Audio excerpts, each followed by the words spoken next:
మన ప్రభువును రక్షకుడైన యేసుక్రీస్తు వారి పరిశుద్ధ నామం పేరిట సెయింట్ థామస్ లూథరన్ సంఘం నాగులపాలెం పక్షాన మీ అందరికీ వందనాలు తెలియజేస్తున్నాను.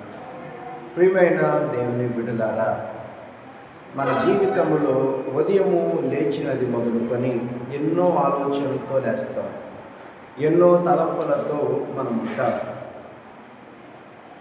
మన కొరకు, మన కుటుంబాల కొరకు ఏది మంచిదో దాన్ని మనం ఆలోచిస్తూ ఉంటాం. మనం ఎన్ని చేసినా ఏమి చేసినా దేవుని చిత్తానుసారముగా చేయగలిగితే ఆ జీవితము లేదా ఆ దినము ఎంతో సంతోషకరంగా సాగుతుందని మనం గ్రహించాలి. లేదా మన ప్రయాణాలలో కానీ, మన ఉద్యోగాలలో కానీ, మనం ఏ విధమైనటువంటి పని చేసినా కానీ అది ఆశీర్వదించబడుతుందని మనం గ్రహించాలి. ప్రియమైన దేవుని బిడ్డలారా, యోబు గ్రంథములో మనం ఒక వాక్యాన్ని కనుక మనం గమనించగలిగితే 6వ అధ్యాయము 24వ వచనాన్ని మనం ఆలోచిస్తే అక్కడ ఏమంటూ ఉన్నాడయ్యా అంటే, నీ డేరా క్షేమమని, నీ డేరా క్షేమ నివాసమని నీకు తెలిసి ఉండును, నీ ఇంటి వస్తువులను నీవు లెక్క చూడగా ఏదియూ పోయి ఉండదు అంటున్నాడు ఇక్కడ.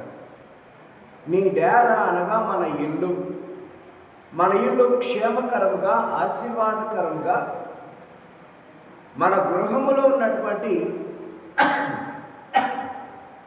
మన ఇంటిలో ఉన్నటువంటి వస్తువులు ఏది పోకుండా ఉండాలి అంటే, మన ఇల్లు అనేక మందికి ఆశీర్వాదకరంగా ఉండాలి అంటే, మనం ఉదయం లేచినది మొదలు దేవునితో కనుక నడవగలిగితే, దేవుని ఆలోచన కనుక మనం ఆలోచించగలిగితే, దేవుడు మనతో మాట్లాడుతున్నటువంటి ప్రతి మాటను దేవుడు సార్థకం చేస్తాడు.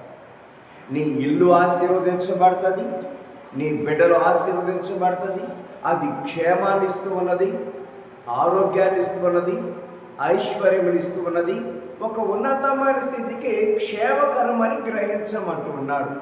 అంత మాత్రమేనా అంటే, నీ ఇంటిలో ఉన్నటువంటి ప్రతి వస్తువు కూడా ఎక్కడా కూడా పోయి ఉండదు అంటున్నాడు. దానికి కారణం ఏంటంటే, దేవుడు మన ఇంటితో పాటుగా మన వస్తువులకు కూడా దేవుడు కాపలాగా ఉంటూ ఉన్నాడు, సంరక్షకుడిగా ఉంటూ ఉన్నాడు.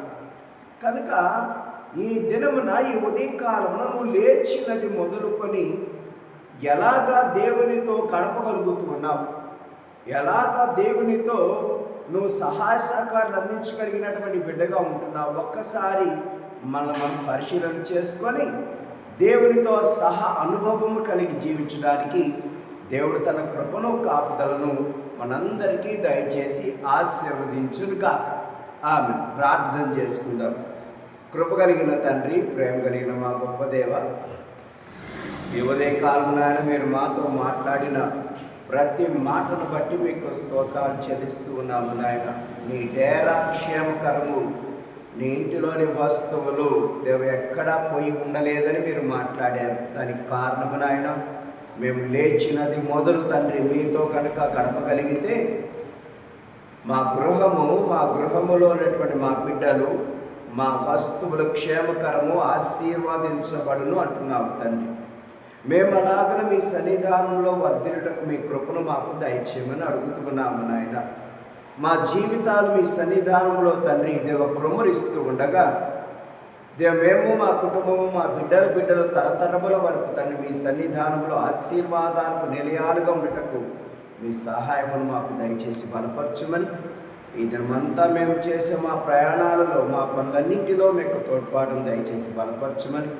దేవ 10th క్లాస్ బిడ్డ రేపటి దినమన్న నాయన కెమిస్ట్రీ ఎగ్జామ్ రాయడానికి సిద్ధపడుతూ ఉన్నారు. వారికి తగిన జ్ఞానమును, ఆరోగ్యమును, శక్తిని, బలమును దయచేసి మీ మెండైన దీవులతో తృప్తిపరచమని, దాని ద్వారా మీరు మహిమ, ఘనత, ప్రభావాలు పొందమని ఈ మా మనములను మా ప్రభువైన యేసుక్రీస్తు ద్వారా ప్రార్థించి వేడుకుంటున్నాము తండ్రి. ఆమేన్. మన తండ్రి అయిన దేవుని ప్రేమ, కుమారుడైనటువంటి యేసుక్రీస్తు వారి కృప, ఏకదేవుని దీవెన, శాంతి, సమాధానాలు, నెమ్మది ఇప్పుడు సదాకాలం దేవుని కృప మీ అందరికీ తోడై ఉండి సంరక్షించి ఆశీర్వదించును కాక. ఆమేన్.